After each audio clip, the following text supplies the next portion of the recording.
قوم کی بچیاں ناچ گانے کو اپنا شعار اور شوق بنا لیں، ان کی نسل سے اب خالد بن ولید نہیں پیدا ہو سکتے، ناچنے والے ہی پیدا ہوں گے، محمد بن قاسم نہیں پیدا ہو سکتے، طارق بن زیاد نہیں پیدا ہو سکتے۔ مجھے صلاح الدین یاد آیا، میں بہت رویا، وہ بھی کسی ماں کا جنا ہی ہوا تھا۔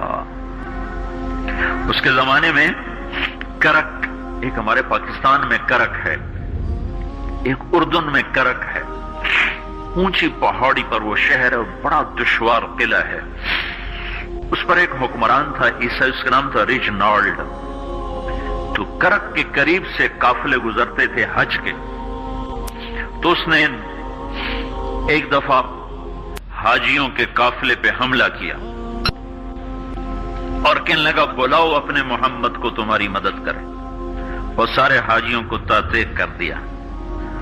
اور دوسری دفعہ اس نے بحری بیڑا تیار کی اور مدینے پر حملہ کرنے کے لیے وہ بندرگاہ تک پہنچا یمبو کی، لیکن موسمی حالات سازگار نہ تھے تو واپس ہو گیا۔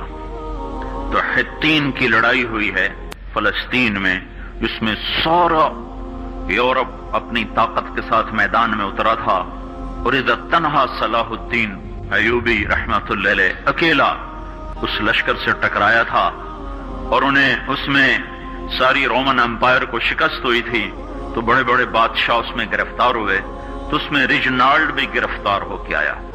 تو کوئی 12 بادشاہ تھے ریاستوں کے جو سامنے اس کے پیش کیے گئے، تو پیاس کی شدت سے سب کا برا حال تھا، تو صلاح الدین نے سب کو پانی پیش کیا، ریجنالڈ کو نہیں پیش کیا۔ تو یروشلم کا جو بادشاہ تھا ہمفرے، اس نے اپنا پانی بچا کے اس کو دیا۔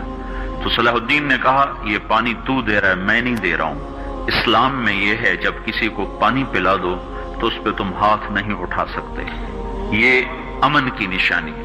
تو صلاح الدین نے فوراً اسے کہا یہ پانی تو نے دیا، میں نے نہیں دیا۔ تو پھر انہوں نے ریجنالڈ کو اسلام کی دعوت دی کہ تو مسلمان ہو جا، میں تجھے دعوت دیتا ہوں۔ اس نے انکار کر دیا، کہا میں نہیں ہوتا۔ تو انہوں نے کہا میں نے تیرے قتل کی 2 دفعہ قسم کھائی تھی، ایک جب تو مدینے پہ حملہ آور ہوا تھا تو میں نے قسم کھائی تھی میں تجھے اپنے ہاتھوں سے قتل کروں گا، اور دوسری دفعہ جب تم نے حاجیوں پہ حملہ کر کے کہا تھا بلاؤ محمد کو، تو میں نے قسم کھائی تھی کہ مجھے اللہ نے موقع دیا تو میں اپنے ہاتھ سے تیری گردن اڑاؤں گا۔ آج محمد کا ادنا غلام تیری اس بات پر یہ فریضہ ادا کرنے کے لیے آ رہا ہے، اور اپنی تلوار سے اس کی گردن اڑائی، وہ پیچھے لٹک گئی، پوری نہیں اڑی، پیچھے لٹک گئی، خوفناک منظر بن گیا۔ تو سارے بادشاہوں پہ کپ کپی طاری ہو گئی۔ تو صلاح الدین فرمانے لگے ہمارے مذہب میں یہ نہیں ہے، بادشاہوں کے ساتھ ہم بادشاہوں جیسا ہی سلوک کرتے ہیں، پر یہ حدود سے آگے چلا گیا تھا۔ اب مجھے یہ قصہ بھولا ہوا تھا، مجھے انہی حادثوں میں، انہی ہنگاموں میں وہ یاد آیا، تو بعد تنہائیوں میں بیٹھ کے بے بسی کے آنسو بہہ جاتے ہیں، اور اس کے سوا کوئی چارہ نہیں ہے۔ ہماری ساری نسل موسیقی میں ڈوب چکی ہے، جو بدن سرتال پہ تھرکتے ہوں، جو بدن موسیقی کے اوپر ہلتے ہوں، رقص میں آتے ہوں، ان پہ کانٹے ہی اگیں گے، ان پہ صلاح الدین کا پھول نہیں اگ سکتا، ان میں محمد بن قاسم کے پھول نہیں اگ سکتے۔ بانجھ ہو گئی ہے ہماری نسل، اور یہ یورپ کا سحر ہے جو چل گیا ہے، ہماری بے بسی ہے، ہماری بے بسی ہے۔ میں تو بس منت ہی کروں گا اپنے آپ کو پہچانو، اپنی ہستی حیثیت کو پہچانو، اپنی نسبت بدلو۔ تمہاری نسبت یورپ کے ساتھ ہو کے اگر موت آئی بے قیمت ہو جائیں گے، اگر مدینے والے کی نسبت مل گئی تو حضرت فاطمہ کے دائیں بائیں تمہیں بھی کھڑا کر دیا جائے گا، حضرت خدیجہ کے دائیں بائیں تمہیں بھی کھڑا کر دیا جائے گا۔ یہ چند دن ہیں، صبر کر لو، گھٹ گھٹ کے مر جانا ہی بیٹیوں کی روایت ہے۔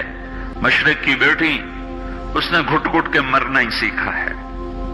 ہاں، یہ آزادی، یہ آوارگی، یہ مغرب کی عورت کا خاصہ ہے۔ اور 18ویں صدی تک مغرب میں بھی کوئی عورت ایسے ننگی نہ تھی، اور گھر کی زندگی تھی۔ اس ویڈیو کو شیئر کریں اور مزید ویڈیوز کے لیے ہمارے چینل کو سبسکرائب کریں۔ شکریہ۔